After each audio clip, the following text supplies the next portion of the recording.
চোরায় গিয়া ডাক দিয়া বলেন, ইয়া রাসূলুল্লাহ, আমি কয়েকটা বড় বড় অপরাধ করি, তবে একটা একটা ঔষধ দিবেন, একটা একটার থেকে বাঁচবো, একদিনে সব থেকে আমি বাঁচতে পারবো না।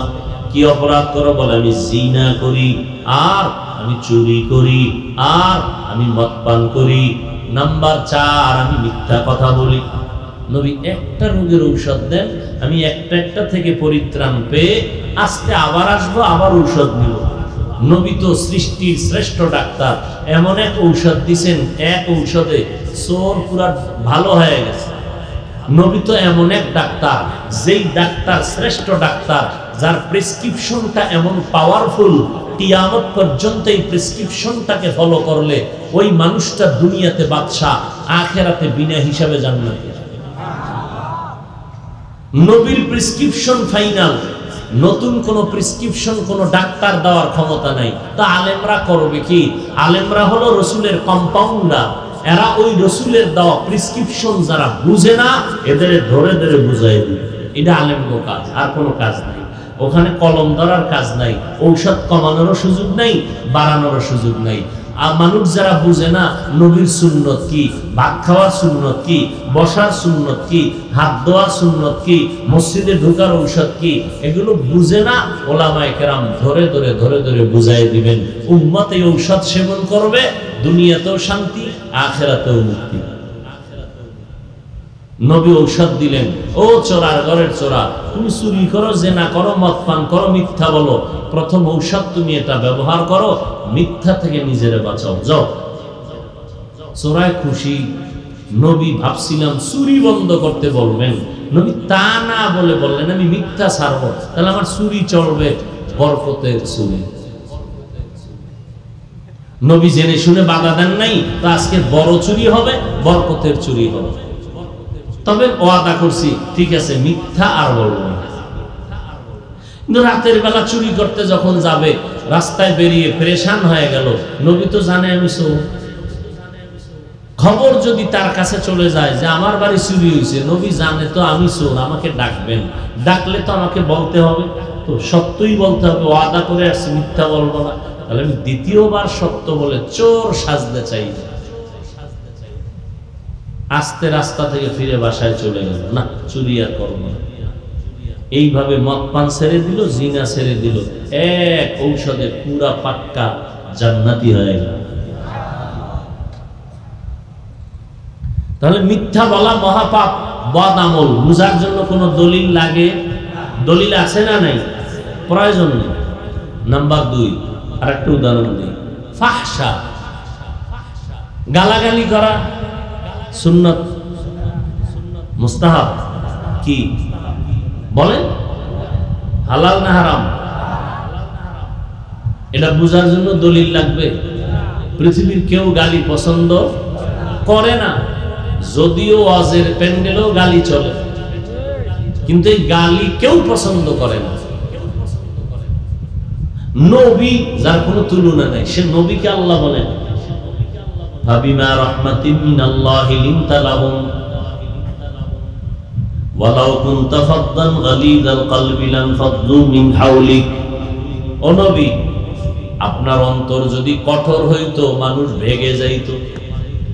আপনার অন্তর আমি আল্লাহ রহমতের চাদর দিয়ে এমন মেডিসিন লাগায় নরম বানায় দিয়েছি, দুশমন আসিয়াও আপনার বন্ধু হয়ে যায়। ফাকুলা লাহু কাওলান লাইয়িনান লাআল্লাহু ইয়াতাযাক্কারু আও ইয়াখশা। খেয়াল করেন, মুসা নবী ফেরাউনের দাওয়াত দিতে যায়, সাথে ভাই আছে হারুন। আল্লাহ একটু সতর্কবাণী দিয়ে দিলেন, ফাকুলা লাহু কাওলান লাইয়িনান লাআল্লাহু ইয়াতাযাক্কারু আও ইয়াখশা। এই মুসা, ফেরাউনের দাওয়াত দিতে যাও, খবরদার নরম কথা বলবা, গরম কথা বলবা না। কারণ নরম কথা কলবের মধ্যে আসর করে বেশি, ঢুকে যায় বেশি, ফায়দা হয় বেশি, গরমের ফায়দা কম। এই আয়াতের ব্যাখ্যায় গিয়া পাকিস্তানের মুফতি শফি রহমতুল্লাহ আলাইহি লেখেন, ও দুনিয়া দুনিয়ার বক্তা সাহেবরা, তোমরা কি মুসা নবীর থেকে বড় বক্তা? শফি রহমাতুল্লাহ আলাইহি বর্তমান তকি ওসমানী দামাত বারাকাতুহুমের বাবা যান, তিনি বলেন, ও বক্তা সাহেবরা, তোমরা কি মুসা নবীর থেকে বড় বক্তা? আর তোমরা যাদের ওয়াজ করো এরা কি ফেরাউনের চেয়ে খারাপ? তো মুসা নবী দাওয়াত দিতে যাচ্ছেন, বেঈমান ফেরাউন আল্লাহ জানে ও কিয়ামতের আগে কালেমা পড়বে না, এরপরও আল্লাহ জানিয়াও কয় নবী গরম বলবেন না নরম। আল্লাহর তো বলা দরকার ছিল এই বেঈমান যেহেতু কালেমা পড়বে না, ইচ্ছা রহম নবী কইয়া দিবেন, জাল মিটাই দিব না, বেঈমান যেহেতু কালেমা পড়বেই না। আল্লাহ জানেন ফেরাউন কালেমা পড়বে না, এরপরেও আল্লাহ নবীকে বলেন নরম ভাষায় বয়ান করবেন, তাতে উপকার হবে দুইটা, ইয়াতাযাক্কারু আও ইয়াখশা। শফি রহমাতুল্লাহ আলাইহি বলেন, ফেরাউনের ব্যাপারে আল্লাহ যদি এই নীতি দেয়, ও বক্তারা, তোমরা কি মুসা নবীর থেকে বড় বক্তা? শ্রোতা যাদের বয়ান শুনাইতেছো তারা কি ফেরাউনের থেকে খারাপ? তুমি তাদের উপরে স্টিম রোলার চালাও কেন? গালাগালি কেন? এই মানুষগুলো কি তোমার গোলাম? এখানে আওয়ামী লীগের লোক আছে, বিএনপির লোক আছে, সব লাইনের লোক এখানে আছে না? এরা আমার মুরিদ, এরা আমার গোলাম। কথা বলেন, এরা আমার টাকায় চলে। তাহলে আমি এদেরকে প্রেসার ক্রিয়েট করার অধিকার কি? এদেরকে গালি দেওয়ার অধিকার কি আছে আমার? এদেরকে পারি আমি পাও ধরে দুইটা কথা বুঝাইতে, যাতে করে সবাই দ্বীনের পথে চলে আসে। আল্লাহ পাক রব্বুল আলামিন গালি দেওয়ার ব্যাপারে খুব সতর্ক। নবীকে আল্লাহ বললেন, খবরদার মুমিনের সাথে কখনো খারাপ, মুমিনকে বলে দেন, কাফের বেঈমানের সাথে যেন কখনো খারাপ আচরণ না করে। কেন? কারণ হলো ইন্না শাইতানা ইয়ানজাবু বাইনাহুম, মুমিন যদি কাফেরের সাথে খারাপ ব্যবহার করে, এর দ্বারা শয়তান মাঝখানে ভেজাল লাগায় কাফেরের উপকার করায় দিবে বেশি, মুমিনের ক্ষতি হবে বেশি। আবু বকর পার্শ্বে নবীজির, নবীও বসা, এক ইহুদি নবীর সামনে দাঁড়ায় অকথ্য ভাষায় এক চাটিয়া গালাগালি, খামাখা। নবী মুস্কি মুস্কি হাসেন। আবু বকর সিদ্দিকের জিদে চোখ লাল হয়ে গেছে। নবী ইশারা দিলেন কোনো জবাব দিবেন না, কিন্তু কত আর সহ্য করা যায়? নবীরে গালি দিবে আর আমি চুপ থাকবো, এটা হতে পারে না। আবু বকর এক পর্যায়ে জবাব দেওয়া শুরু করলেন। নবীজির মনটা বেজার হয়ে গেল। ইহুদি চলে গেল। নবীজিকে আবু বকর সিদ্দিক জিজ্ঞাসা করলেন, হে আল্লাহ রাসূল, আপনি মন খারাপ করলেন কেন আমি জবাব দিতে গিয়ে? নবীজি বললেন, হে আবু বকর, যখন আমি চুপ ছিলাম, ইহুদি এক চাটি আমাকে গালি দিতেছিল, তখন আমার পক্ষ থেকে আল্লাহ একজন রহমতের ফেরেশতা নির্ধারণ করেছিলেন তার জবাব দেওয়ার জন্য। যখন আপনি জবাব দেওয়া শুরু করেছেন, আল্লাহর পক্ষ থেকে বিচারের ফেরেশতা চলে গেছে, সাহায্য বন্ধ হয়ে গেছে, আমার মন বেজার হয়ে গেছে। আসমান থেকে বিচার আসবে, এটা কঠিন। নিজে বিচার করতে যাবেন, এটা কঠিন হবে না, বরং মাইল দিতে গিয়ে নিজেও দিয়ে একটা খাইবেন। আর খোদায় যদি দেয়, আপনি ধরা ছোঁয়ার বাইরে ঘুমের তুইটা দেখবেন আর বাড়ি ঘরে আগুন লেগে গেছে, ও আপনার দোষ দিতে পারবে? কোনো দোষ নাই। আল্লাহর কাছে কাঁদবেন, আল্লাহ যদি আমারে জ্বালাইতেছে, আল্লাহরে বলতে থাকেন। মুসা নবী একদিন আল্লাহ রেখে, আল্লাহ এই ফেরাউন যে আমারে জ্বালায়, তুমি দেখো না? দেখি। তামসা চাও তুমি? এই ফেরাউনের মারতে তোমার কয় সেকেন্ড লাগে? কয় 1 সেকেন্ড করে। এত যে গালাগালি করে আমারে, তুমি কি তামাশা দেখতেছো? আল্লাহ জবাব দেন, ও মুসা, এই ফেরাউনের বানাইছে কে? কয় আপনি। ফেরাউনের বড় বানাইছে কে? আপনি। ফেরাউন বাতাস ভোগ করে খানা খায় কার? কয় আপনার। তাই নাকি? বলে হ্যাঁ। ও মুসা, যেই ফেরাউন বেঈমান, আমার বাতাস, আমার পানি, আমার খানা খাইয়া আমার বিরোধিতা করে, সেই ফেরাউন তুমি মুসার বিরোধিতা করা তো কোনো ব্যাপার না। কি? যেই নিমক হারাম মুনাফিকের গোষ্ঠী নবীর বিরোধিতা করে, ওমরে ফারুকের বিরোধিতা করে, সাহাবায়ে কেরামের বিরোধিতা করে, ওই নিমক হারামের গোষ্ঠী মুনাফিকেরা ওলামায়ে কেরামের বিরুদ্ধে কথা বলবে, এটা আশ্চর্য কিছু নয়, এটা স্বাভাবিক বিষয়। যারা সাহাবায়ে কেরামের উপরে কলম ধরতে পারে, এ সমস্ত বেয়াদবের গোষ্ঠী ওলামায়ে আহলে হকের উপরে কলম ধরতে কোনো ভয় পায় না। তবে আজীবনের জন্য মনে রাখবেন, সাহাবায়ে কেরামের বিরুদ্ধে যারা ইশারা ইঙ্গিতে বলবে, লিখবে, আল্লাহর কসম এরা ভণ্ড। এদেরকে যারা ভণ্ড বলবে না, তারাও ভণ্ড। আল্লাহ হেদায়েত দান করুন।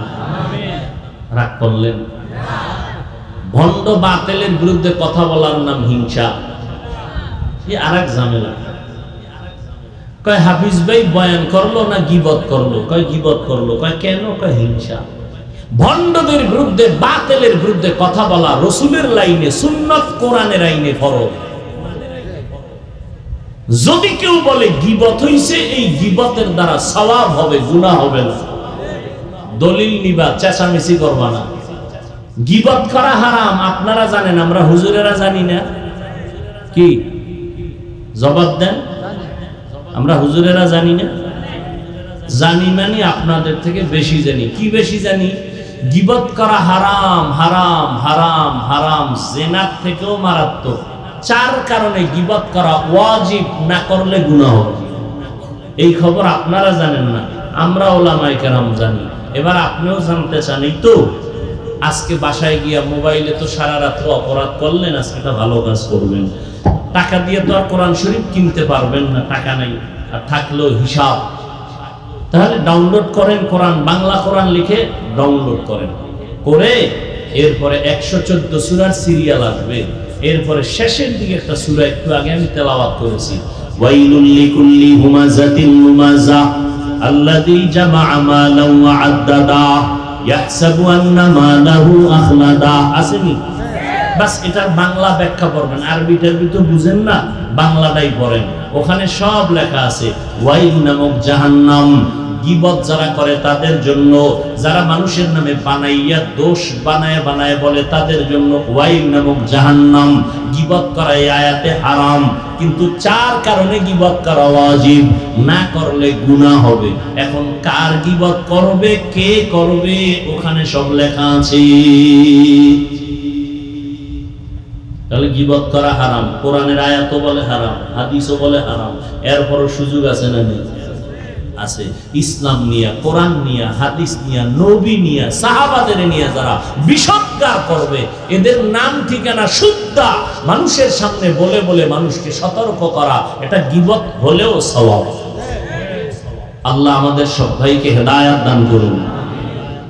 বদামুল প্রকার, ফাহশা আর মুনকার, গালি দেওয়া হারাম, এটা বদামল, যদিও কোরআনের মধ্যে দলিলের অভাব নাই।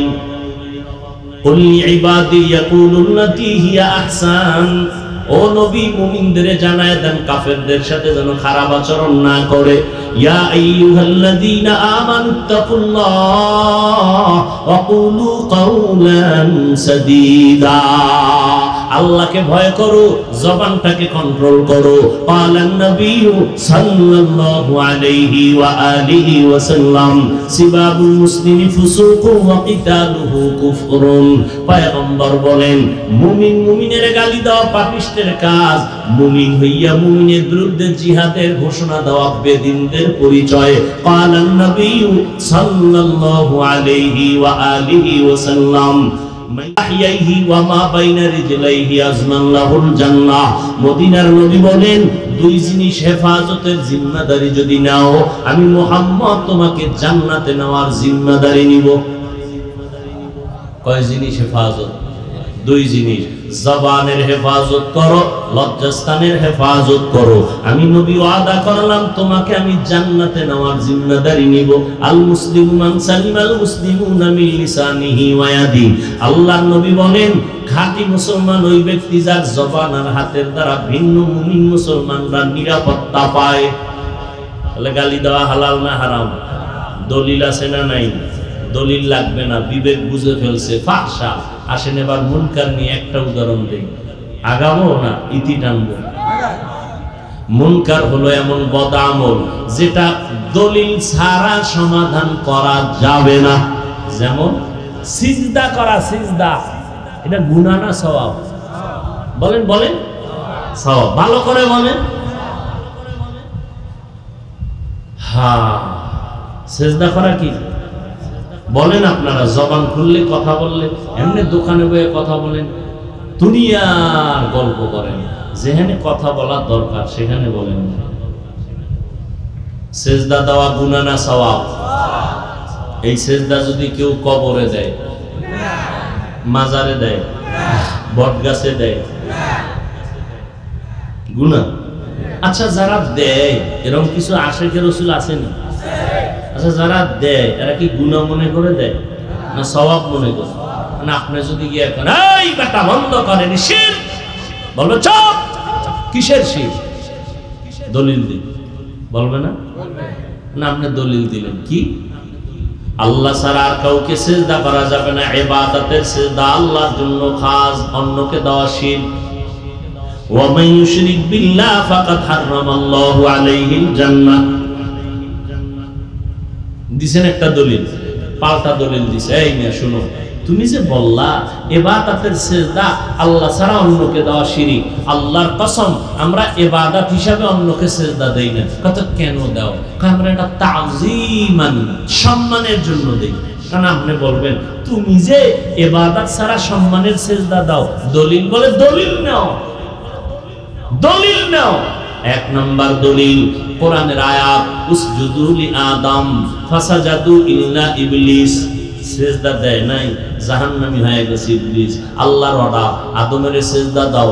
এই সিজদা ইবাদতের সিজদা না, তাযীমান, সম্মানের সিজদা। ডাইরেক্ট কোরআনের তাজা দলিল। যাবা কই মৌলভী?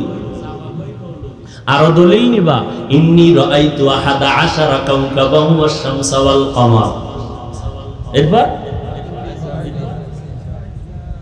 ইউসুফ নবী বলেন, আমি স্বপ্ন দেখলাম আমার 11টা তারকা, সূর্য আর চন্দ্র আমার সিজদা করে। ঠিকই মিশরের অর্থ মন্ত্রণালয়ের দায়িত্ব ইউসুফ নবী বসা। বিশাল ঘটনা কোরআনে আছে। এক পর্যায়ে ভাইয়ারা অভাবে পড়িয়া খানা আনার জন্য মিশরে চলে গেছেন।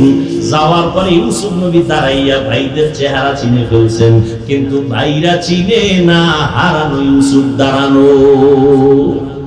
ভাইরা চিনে নাই, ইউসুফ নবী চিনে ফেলছেন। সেই নিমক হারাম আমার সেই ভাইরা, যারা আমাকে বাবার থেকে ষড়যন্ত্র করে এনে কূপের মধ্যে ফেলে দিছিল। এবার পরিচয় গোপন রাইখে কয়, আপনারা কোথা থেকে আসছেন? কয় আমরা কি বলে কেনান থেকে আসছি, সিরিয়া থেকে আসছি। তাই নাকি? বলে হ্যাঁ। আপনাদের আব্বা কে? কয় আমাদের আব্বার নাম ইয়াকুব। তাই নাকি? বলে হ্যাঁ। আপনাদের আব্বা আছে কিনা? কয় আছে। আপনারা কয় ভাই? কয় আমরা 10 ভাই। কয় আপনারা এখানে কয়জন? 10 জন। আর আছে কে? কয় আর এক ভাই আছে। নাম কি? বিনিয়ামিন। সে কি আপনাদের আপন না সব? কয় সব। আরো কোনো ভাই ছিল নি? কয় ছিল। কে ছিল? কয় ইউসুফ। সে কোথায়? কয় বাগে খেয়ে গেছে। সুনিদা কায় বুয়াদ মানন্দ দিদা তোরা দিদা ওয়া ইউসুফ রা সুনিদা।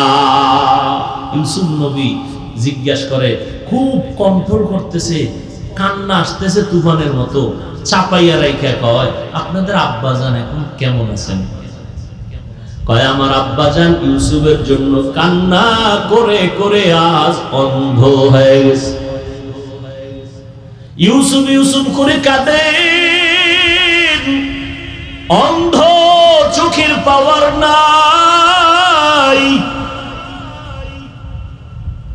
ইউসুফ নবী হিকমত অবলম্বন করে কর্মচারীকে বলল, এদের ভেতরে খানা দাও। মাপ ছাড়া খানা দিয়া, ওরা যে টাকা দিছে গোপনে টাকাটা খানার ভিতরে ঢুকায় দাও, ওরা যেন টের না পায়। ইউসুফ নবী খানা দিয়ে কয়, খানা নিয়ে বাড়ি যান, আপনার আব্বার কাছে চলে যান। খানা কিন্তু বেশি দিন থাকবে না, শেষ হইলে আবার আসবেন, লাগবে খানা, আবার আসবেন, খানা মজুদ আছে। তবে খবরদার, বিনিয়ামিন রে না নিয়ে আসলে খানা দিব না। যান, আপনাদের ছোট বাইরে নিয়ে আইয়েন, খানা আরো বাড়ায় দেব। খানা নিয়ে গেছে বাবার কাছে। তা আব্বাজান, অর্থমন্ত্রী খুব ভালো মানুষ, আমাদেরকে মাপ ছাড়া খানা দিছে। বস্তার থেকে খানা খুলে দেখে যে টাকা দিছিল অল্প কিছু, তাও বস্তার ভিতরে। দেখছেন নি আব্বা, টাকাও ফেরত আসছে, তবে একটা শর্ত দিছে, সামনে খানা আনতে গেলে আমরা ছোট বাইরে না নিলে দিবে না। তো ইউসুফের হারাইছো, এটারও হারাইতে চাও? খানা শেষ হয়ে গেল। খানা আনার জন্য ভাইয়েরা রানা, বাবা বিনিয়ামিনকে দেন, না দিলে খানা আমাদেরকে দেওয়া হবে না। বাবা বুঝতে পারছেন এইবার আর ওরা ষড়যন্ত্র করবে না। ওরা ওয়াদা দিয়া চললো, বিনিয়ামিনকে দিয়া রওয়ানা মিশরের জমিনে চলছে খানা আনার জন্য। ইউসুফ নবী কাফেলা দেখে সম্মান করলেন, সুন্দরভাবে আলিঙ্গন করলেন, আর বললেন আজকে খানা দিব, তবে আজ আপনারা আমার রাজকীয় মেহমান হবেন, 2-4 দিন বেড়াবেন, তারপরে খানা নিয়ে যাবেন। তবে রাত্রি যাপনের জন্য কি করা যায়? 1 নাম্বার, আমার রাজপ্রাসাদের মধ্যে ছোট্ট ছোট্ট রুম আছে, 2 ভাই করে এক এক রুমে ঘুমায় যান। এবার 2 ভাই করে যদি ঘুমায় জোর জোর করে, কয় রুম? 5 রুমে 10 জন, বাকি থাকলো 1 ভাই, কে? বিনিয়ামিন। ইউসুফ কয়, এই ভাইরে কি একা রুমে দিলে থাকতে পারবে না? ভয় পাইব। ভয় তা আপনারা মনে না কিছু করলে আমার সাথে আমি রাতে রেখে দেই।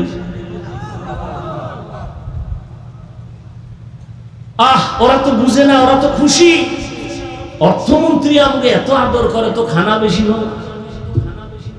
কিন্তু ইউসুফের কলিজায় তো তুফান। দীর্ঘ 40 বছরের বিরহের বেদনার আওয়াজ অন্তরের মধ্যে চাপা পড়ে আছে। সব ভাইরা রুমে রুমে ঘুমায় গেল, বিনিয়ামিন রে নিয়ে ইউসুফ আজ ঘুমায় না, 40 বছরের ইতিহাস চর্চা করতেছে। ও বিনিয়ামিন, আব্বাজানের খবর কি তোমার? বলো, এই হালাত তোমার ভাই ইউসুফের কথা মনে আছে? বলে নাই। বাজান ইউসুফের কথা বলে বলে কান্না করে চোখের মনিটা সাদা হয়ে গেছে, কিছুই দেখে না। এইবার ইউসুফের ওয়াদা দিয়ে কয়, বলবা না আমি তোমার সেই আপন ভাই ইউসুফ, আমাকে ওরা ষড়যন্ত্র করে পাঠায় দিয়েছে, কুয়ার মধ্যে ফেলেছে, আমার মাওলা কুদরতের দরজা দিয়ে আমাকে হেফাজত করেছেন। সারাটা রাত ভাইরে বুকের সাথে আলিঙ্গন করেছে, 40 বছর পর্যন্ত মোলাকাত হলো না। এরপরে কয়েকদিন রাইখা মেহমানদারি করাই এবার খানা দিয়া বিদায়। বিশাল ইতিহাস কোরআনে আছে। শেষবারের মতো যখন সবাই রে বিদায় দেয়, খানা নিয়ে বিনিয়ামিন রে আটকায় রাখছে কৌশল। ইউসুফ নবীর পান দানটা হারায় যায়, হারানের একটা অজুহাত, চুরির মাল যার কাছে পাওয়া যেত। ওই সময় শরীয়তের আইন ছিল, ওই চোরাকে তার কাছে গোলাম বানায় রাখতেন, তাকে আর ছাড়া নাই। ইউসুফ নবী কৌশল করলেন হিকমত করে, বিনিয়ামিনের খানার ব্যাগের ভিতরে পানদানটা কর্মচারী দিয়া ঢুকাইয়া দিলেন। সবাই রে খানা দিয়া রওনা। এবার ঘোষণা হইছে, অর্থমন্ত্রীর পান দান পাওয়া যায় না, কোথায় গেল? ঘোষণা খুঁজতে খুঁজতে ওদের ধরো, ধইরা বিনিয়ামিনের ব্যাগের মধ্যে পাইছে। 10 ভাই কয়, আব্বাই তো কি বলবে? আব্বাই তো বলছে বিনিয়ামিন রে দিবে না, হারায় ফেলবো। এখন তো আইন অনুযায়ী বিনিয়ামিনকে নেওয়া যাবে না, চুরির মাল তার ব্যাগে পাওয়া গেছে, কি করার? বাবার কাছে কি জবাব দিব? বিনিয়ামিন কি ইউসুফ নবী রেখে দিলেন কৌশল করে। এভাবে সর্বশেষ ইউসুফ নবী সব ভাইদের পরিচয় দিয়া কান্নাকাটির এক আওয়াজ, মোহাব্বতের বন্ধনের পর শেষবারের মতো কয়, যাও আমার আব্বারে নিয়ে আসো। আর আমার একটা জামা আছে, শরীরে পরিহিত জামা, এই জামাটা আল্লাহ পাক আমাকে জান্নাত থেকে কূপের মধ্যে দিছিলেন, জিবরাইল আইসা পরায় দিছেন। আব্বারে সালাম দিয়া জামাটা দিবা, আর এই জামাটা আব্বা জানের চোখে লাগাইলে সাথে সাথে চোখ ভালো হয়ে যাবে। এবার আব্বারে নিয়ে আসো, আম্মারে নিয়ে আসো, তোমরাও একসাথে আসো। এবার সবাই আইসা আব্বা আম্মা সহ ইয়াকুব নবী সহ। এরপরে ইউসুফ নবীকে সেজদা দিলেন, সবাই এসে সেজদা করলেন। স্বপ্ন দেখছে কবে, আজকে পূরণ হইল কত বছর পর। বুঝেন না কথা? ওই ভণ্ড বলবে ইউসুফ নবীর 10 ভাই সেজদা করলো মা বাপ সহ। এই সেজদাও তাজিমান সেজদা, এটা সম্মানের সেজদা, ইবাদতের সেজদা না। এবার আমার মতো দুর্বল মৌলবী তো ঠান্ডা হয়ে গেছে, পুঁজি শেষ। আমি ওরে আটকাইলাম ইবাদতের সেজদা আল্লাহকে ছাড়া অন্যকে দেওয়া শিরিক। কারণ সে আমারে কতটি দলিল দিল কোরআন দিয়া যে না আমরা ইবাদতের জন্য দেই না, আমরা ইবাদতের সেজদা আল্লাহর জন্যই রিজার্ভ রাখছি, কিন্তু আমরা যে পীর সাহেব মাজারে দেই এটা সম্মান।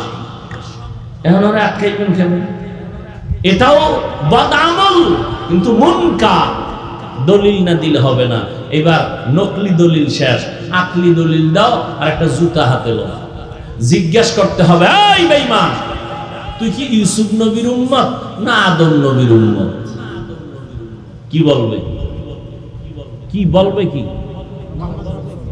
বলবেন? মুহাম্মদের উম্মত। কানে ধর, কানে ধর।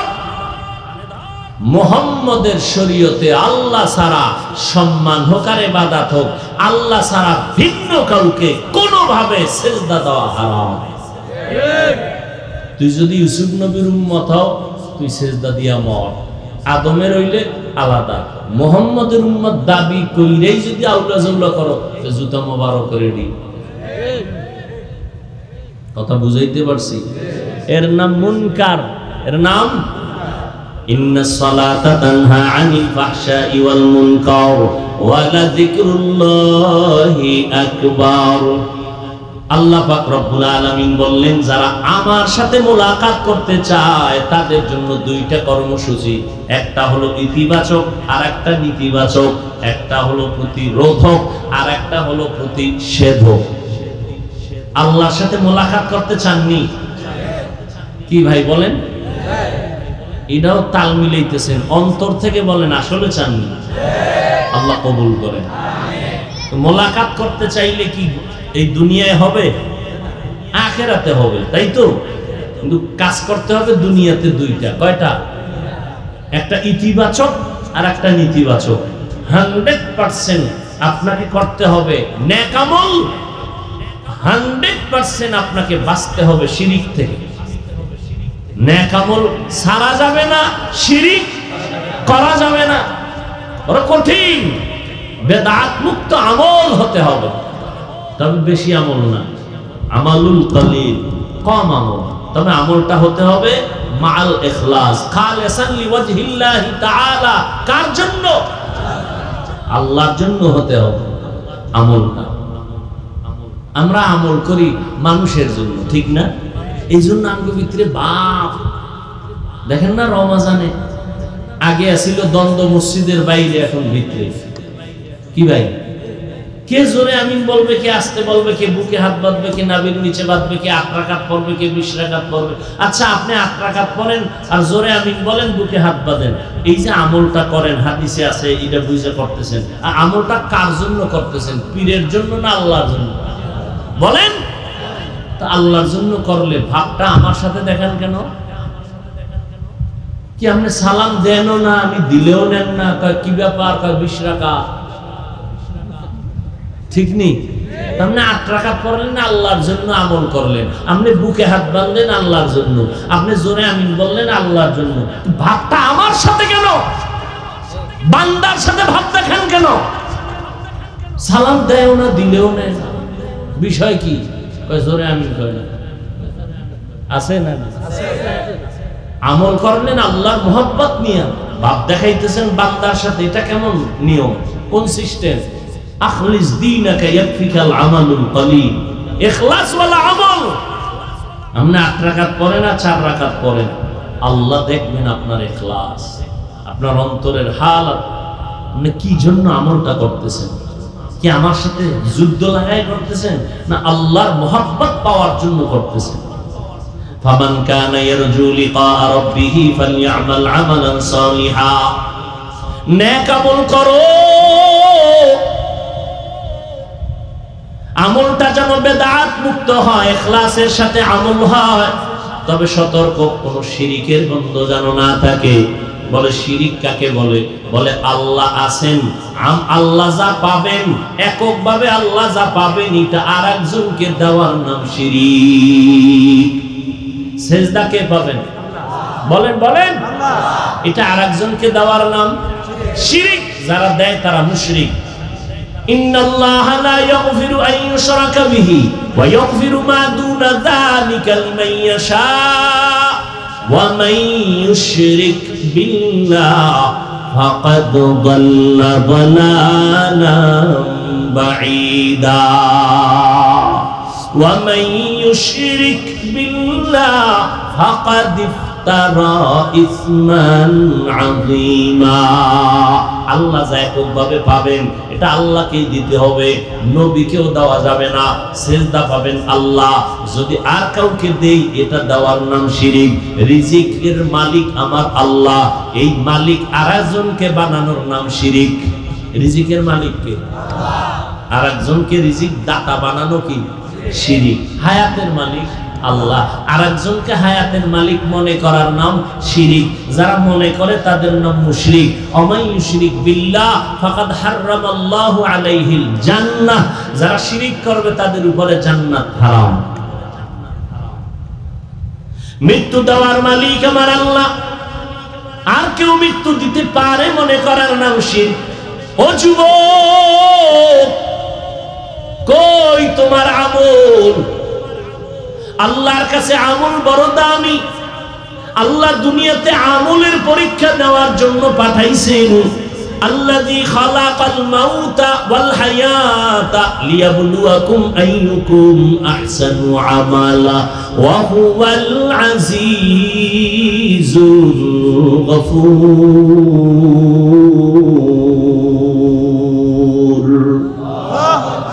আরে মিয়া, বেশি আমল লাগে না, এত আমল লাগে না। আল্লাহ কয় চালাকি কম কর, আমি দুনিয়াতে পাঠাইছি আমলের পরীক্ষা নিব। কিসের পরীক্ষা? আমলের পরীক্ষা। যেখানে ঈমানের বয়ান সেখানে আমলের বয়ান।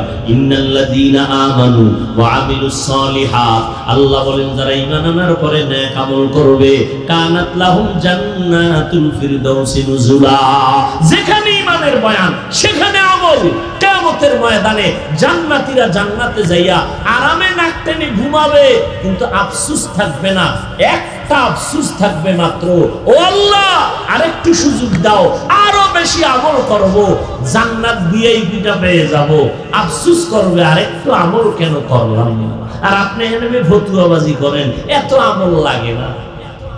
নবীজির গুনাহ নাই, সাহাবায়ে কেরামরা বেগুনাহ না, জান্নাতি। সমস্ত সাহাবায়ে কেরাম জান্নাতি। বলেন সমস্ত সাহাবায়ে কেরাম? সমস্ত সাহাবায়ে কেরাম জান্নাতি। এর মধ্যে তো ডাইরেক্ট টিকিট পাইছেন কয়জন? এই আবু বকর, ওমর, ওসমান, আলী টিকিট পাইয়াও মৃত্যু পর্যন্ত কান্না কান্না কান্না, তাহাজ্জুদ, ইশরাক, আওয়াবিন, চাষ, এত আমল, এত আমল, নফল সদকা, নফল দান, এত আমল করেছেন জীবনভর। নবীজি হুজরায় আছেন, হঠাৎ করে রাতের গভীরে শুনে কান্নার আওয়াজ। নবী বের হয়ে দেখে আবু বকর নামাজে দাঁড়ায় কাঁদতেছে। আবু বকর, আপনি নামাজে দাঁড়ায় কাঁদলেন কেন? আবু বকর বলেন, ইয়া রাসূলুল্লাহ, কোরআন শরীফের একটা আয়াত আমারে কান্না করাইতেছে। কি আয়াত? আল্লাহর নবীর জবাবে বলেন, ইন্নাল্লাহা আশতারা মিনাল মুমিনিনা আনফুসাহুম ওয়া আমওয়ালাহুম বিআন্না লাহুমুল জান্নাহ। নবীকে এটা তো সুসংবাদ, আল্লাহ মুমিনের জানমাল কিনে নিয়েছেন, বিনিময়ে মুমিনের জান্নাত দিবেন।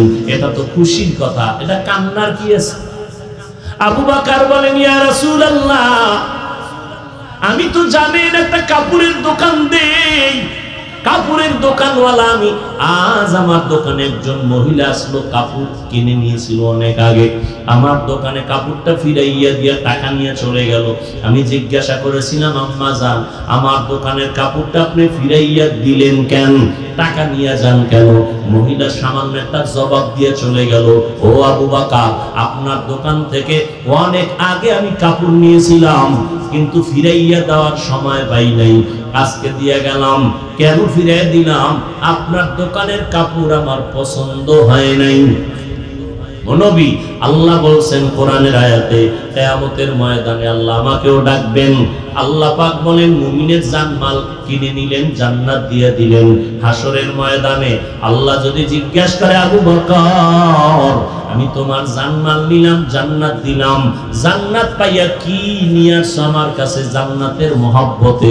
আমি যদি বলি, আল্লাহ, আমি নেক আমল করেছি, কোরআন তেলাওয়াত, তাহাজ্জুদ, ইশরাক, আমি যাকাত দিয়েছি, আমি হজ করেছি, সব আল্লাহর কাছে পেশ করি। আল্লাহ যদি বলে, আবু বকর, আমার জান্নাত আমারে দাও, তোমার জানমাল লইয়া জাহান্নামে যাও। আল্লাহ কেন? আল্লাহ যদি বলে, ও আবু বকর, ওই মহিলার মতো যদি জবাব দিয়ে কয়, ও আবু বকর, তুমি যেই জান্নাত পাওয়ার জন্য নামাজ পড়ছো, ওই নামাজ আমার পছন্দ হয় নাই, তেলাওয়াত করছো, পছন্দ হয় নাই, যেইভাবে সিজদা করা দরকার ওইভাবে করো নাই, যেইভাবে জিকির করা দরকার ওইভাবে করো নাই, যেইভাবে তেলাওয়াত করলে আমি আল্লাহ খুশি হব ওইভাবে করো নাই, তোমার আমল আমার পছন্দ হয় নাই, অতএব তোমার জান্নাত, আমার জান্নাত আমারে দাও, তোমার জানমাল তুমি নিয়ে জাহান্নামে চলে যাও। ও নবী, তখন আমার কি উপায় হবে? এই চিন্তায় আমি কান্না করে নামাজে বিভোর হয়ে গেলাম। আম্মা জান আয়েশা রাদিয়াল্লাহু তাআলা আনহাকে সাহাবায়ে কেরামদের এক কাফেলা প্রশ্ন করলেন, আম্মা জান, নবীজির কোনো আশ্চর্য কথা আমাদের একটু শুনাইবেননি? আম্মা জান পাল্টা প্রশ্ন করলেন, ও সাহাবায়ে কেরাম, নবীর এমন কোন কি জিনিস আছে জীবনে যেটা আশ্চর্য না? সবই তো আশ্চর্য, কোনটা আশ্চর্য না? তবে একটা ঘটনা শুনে নাও। সাহাবায়ে কেরামদের আম্মা জান আয়েশা রাদিয়াল্লাহু আনহা 2 মিনিটে একটা ঘটনা শুনাই দিলেন। ও সাহাবায়ে কেরাম, একদিন এশার নামাজ পড়িয়া আমার মায়ার নবী হুজরায় চলে আসলেন। অন্ধকার রুম আলো হয়ে গেল। নবী মুস্কি হাসতেছেন, আমাকে বলতেছেন, ও হুমায়রা, আজকে রাত্রের জন্য আমাকে একটু রুখসত দিবেননি, ছুটি দিবেননি? আম্মা জান বলেন, আপনি ছুটি চাইবেন আর আমি ছুটি দিব না, এটা কেমনে হয়? আম্মা জান ভাবলেন অন্য কোন বিবির ঘরে যাবেন হয়তো। আর আমগো হালাত কি? আশেকের রসুল 3 দিন বাড়ি খবর নাই। ম্যাডাম ফোন দিছে, কই তুমি? ফোন দিবা না, কইয়েছি এটা আমার ব্যাপার, তুমি এত টেনশন করো কেন? রহমতের নবী বলেন, ও হুমায়রা, আমি একটা রাত্রের জন্য ছুটি চাই। আম্মা জান ভাবলেন কোন বিবির ঘরে যাবেন। আম্মা জান বলেন, না। মায়ার নবী দেখলাম মুহূর্তের মধ্যে নামাজের মুসাল্লায় দাঁড়ায় গেলেন। আমার হুজরার কিনারায় অন্ধকার নামাজে দাঁড়ায় গেলেন। ভিন্ন কোনো বাতি নাই, নবীর চেহারা মোবারকটা একটা বাতি, একটা আলো। নবীজি নামাজে দাঁড়াইলেন, সূরা ফাতিহা পড়তেছেন। আমি ঘুমের বাহানা ধরে সব দেখতেছিলাম। আল্লাহর নবী সূরা ফাতিহা শেষ, সূরা বাকারা পড়তেছেন। আর অজর দাঁড়ায় কান্না কান্না কান্না, চোখের পানি পড়ে দাড়ি মোবারক ভিজে যাইতেছে, বুক ভাসাইয়া যাইতেছে। সূরা বাকারাটা শেষ করে আবার আরেকটা সূরা পড়া শুরু করলেন। ওই সূরাটা শেষ, আবার আরেক সূরা শুরু করলেন। এইভাবে পড়তেছেন পড়তেছেন, আল্লাহর সাথে কথা বলতেছেন। আর অঝর দ্বারাই নবী কান্না করতেছেন। এখনো রুকুর খবর নাই, সিজদারও খবর নাই। দীর্ঘ টাইম আমার নবী নামাজে গভীর রাত চোখের পানি ফেলে তেলাওয়াত করেন। অনেক সময় যা আমার জীবনে আমি দেখছি কিনা সন্দেহ। মায়ার নবী এত দীর্ঘ টাইম নামাজে দাঁড়াইয়া অনেকগুলো সূরা তেলাওয়াত করিয়া মাত্র রুকুর মধ্যে চলে যাচ্ছেন। আমি দেখতেছি নবী রুকুর মধ্যে গিয়াও কান্নার আওয়াজ। দীর্ঘ টাইম রুকু থাকার পরে দাঁড়াইলেন। এরপরে প্রথম রাকাতের মাত্র প্রথম সিজদায় চলে গেলেন। সিজদায় গিয়ে এমন কান্না, আমার আল্লাহর মুহাব্বতের কান্না চলতেছে। মাত্র প্রথম রাকাতের প্রথম সিজদা, দ্বিতীয় সিজদা এখনো নবী দেন নাই। নবী কান্না করতেছেন। হঠাৎ করে হুজরার বাইরে বেলালের আওয়াজ আসতেছে। বেলাল ডাক দিয়া বলেন, নবী প্রস্তুতি নেন, ফজরের সময় কাছাকাছি হয়ে গেছে। মাত্র প্রথম রাকাতের প্রথম সেজদা, দ্বিতীয় সেজদাও দেয় নাই নবী। কি পরিমাণ টাইম নবী লাগায় নামাজ পড়লেন, কি পরিমাণ তেলাওয়াত করলেন, কি পরিমাণ রুকু করলেন, কি পরিমাণ সেজদা আর কান্না। রহমতের নবী।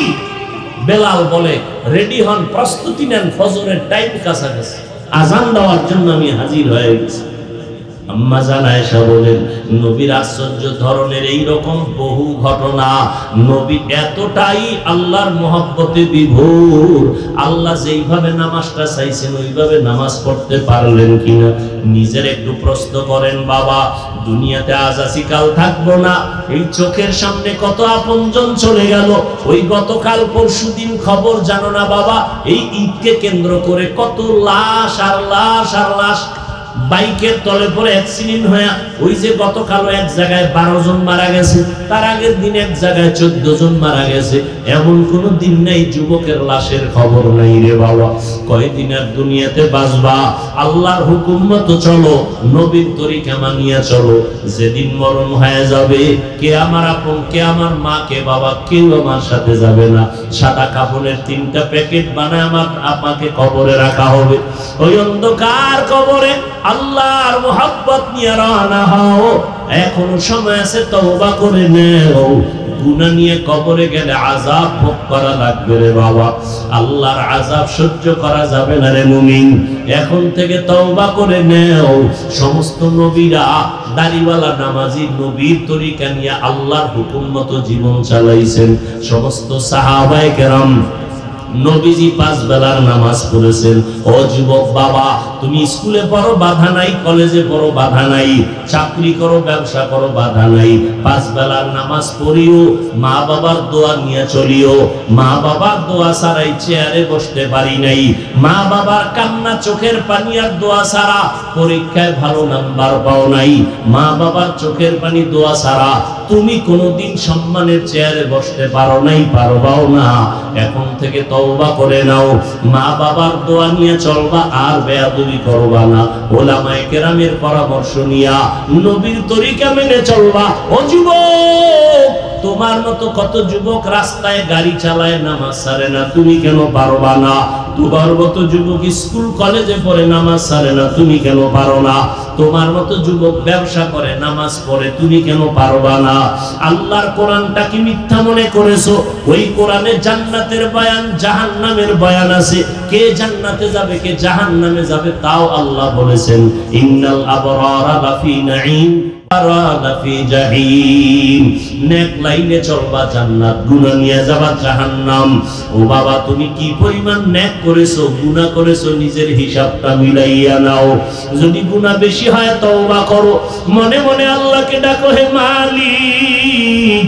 নবী যদি সারা রাত নামাজে কান্না করেন, সাহাবায়ে কেরাম যদি আমলের ময়দানে কান্না করেন জান্নাতের সুসংবাদ পাওয়ার পরও, আমার আপনার কি পরিমাণ কান্না করা দরকার। অথচ কপাল খারাপ, চোখে পানিও নাই, চেষ্টাও করি না, তওবার নিয়ত করি না। আজকে থেকে তওবার নিয়ত করো রে বাবা। হেদায়েতের মালিক আল্লাহ, ইজ্জতের মালিক আল্লাহ, হায়াতের মালিক আল্লাহ। যদি জাহান্নামের ভয় অন্তরে জমা করো, এখন থেকে নিয়ত করে নাও, জীবনে স্কুল কলেজে পড়ি, চাকরি করি, যা করি, নামাজ ছাড়বো না, মা বাবারে কষ্ট দিব না, নবীর তরিকার বাইরে চলবো না, উলামায়ে আহলে হকের পরামর্শ নিয়ে সুন্নাত অনুযায়ী চলবো। মুনাফিকি যদি না থাকে, তওবার নিয়ত যদি হয়, খাঁটি তওবার নিয়তে দুটো হাত আল্লাহকে দেখাইয়া দাও। আয় আল্লাহ, হাতগুলো কবুল করে নেন, তওবা কবুল করে নেন। তওবার উপরে মজবুত হইয়া চলার মতো তৌফিক দান করেন, আমিন। আলহামদুলিল্লাহি রাব্বিল আলামিন। والصلاة والسلام على سيد الأنبياء والمرسلين وعلى آله وأصحابه أجمعين. يا أرحم الراحمين، يا أرحم الراحمين، يا أرحم الراحمين. رب ارحمهما كما ربياني صغيرا. اللهم إنك عفو كريم তুহিব্বুল আফওয়া ফা'ফু আন্না আল্লাহুম্মা ইন্না নাসআলুকা রিযাকা ওয়াল জান্নাহ ونعوذ بك من سخطك والنار اللهم إنا نعوذ بك من البرص والجنون والجذام وسيء الأسقام ربنا ظلمنا أنفسنا وإن لم تغفر لنا وترحمنا لنكونن من الخاسرين ربنا لا تزغ قلوبنا بعد إذ هديتنا وهب لنا من لدنك رحمة إنك أنت الوهاب ربنا آتنا في الدنيا حسنة وفي الآخرة حسنة وقنا عذاب النار وداير মালিক গুনার বোঝা নিয়ে হাত তুলেছি আয় আল্লাহ মেহেরবানি করে আমাদের গুনাহগুলো মাফ করে দেন আয় আল্লাহ এই মাহফিল কবুল করে নেন আয়োজনকারী সহযোগিতাকারীদের কবুল করে নেন দান সদকাকারীদের কবুল করে নেন এলাকায় শান্তি দান করেন ব্যবসায়ীদের ব্যবসায় বরকত বাড়ায় দেন চাকরিতে বরকত বাড়ায় দেন সারা দুনিয়াবাসীকে মাফ করে দেন আয় আল্লাহ প্রবাসে যারা আছে হেফাজত করেন ফিলিস্তিনের মুসলমান কান্নার আওয়াজ মেহেরবানি করে রহমতের চাদর বিছাইয়া হেফাজত করে দেন ইসরায়েলের জালেম সহ সারা দুনিয়ার জালেমদের জুলুম থেকে মুসলমানদের হেফাজতের ব্যবস্থা করে দেন আল্লাহ বাংলাদেশ শান্তির দেশ বানায় দেন আয় আল্লাহ